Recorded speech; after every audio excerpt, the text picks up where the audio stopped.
This afternoon, the Chicago Board of Education held today its first meeting since its president resigned over controversial comments. WGN's Jewel Hillary is live with more on how some questioned why the former board leader wasn't vetted before he got that job. Jewel.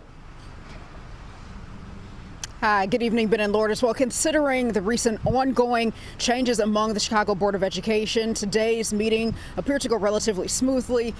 Similar to last week's meeting, a number of Acero charter school parents came out voicing their concerns about schools closing at the end of the school year. And then, of course, there were also those that came out questioning why Reverend Mitchell Johnson was not vetted before being appointed as president of this new board.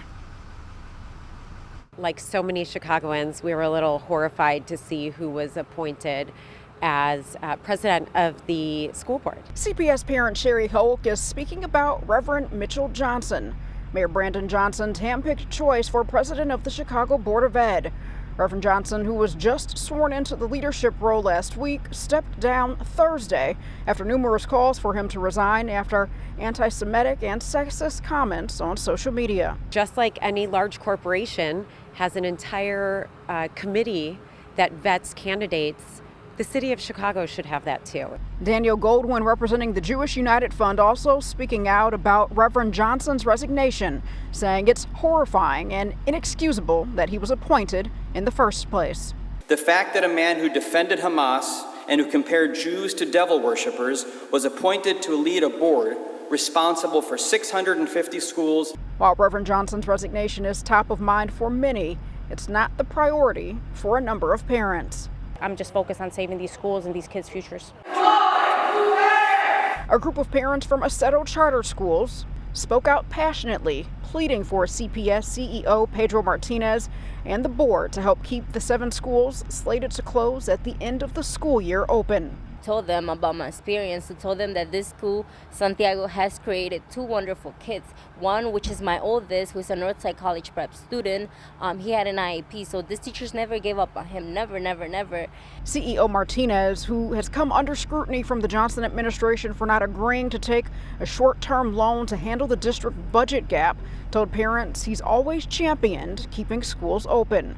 Martinez introduced a resolution to have a moratorium on all school closings, but because Acero schools are not run by the district, instead getting their approval and renewal from the CPS Board of Ed, the moratorium on closures does not apply. I've always been an advocate of making sure we keep our schools open, so allow us to continue to do this work with diligence. Again, board members will be briefing you in detail. As this new board, just sworn in last week, grapples with a tense set of issues, from facing a huge budget deficit and trying to negotiate a new teachers union contract to the board president stepping down.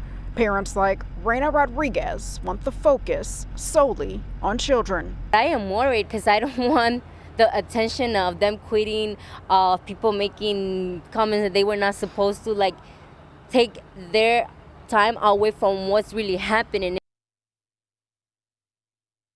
So the dynamics of the Chicago Board of Ed are getting ready to change again. On Election Day, Chicago voters will elect 10 new members to the board, and then Mayor Johnson will appoint 11 members, including the board president. And some folks that we talked to today say that picking the next board president should be a collaborative effort.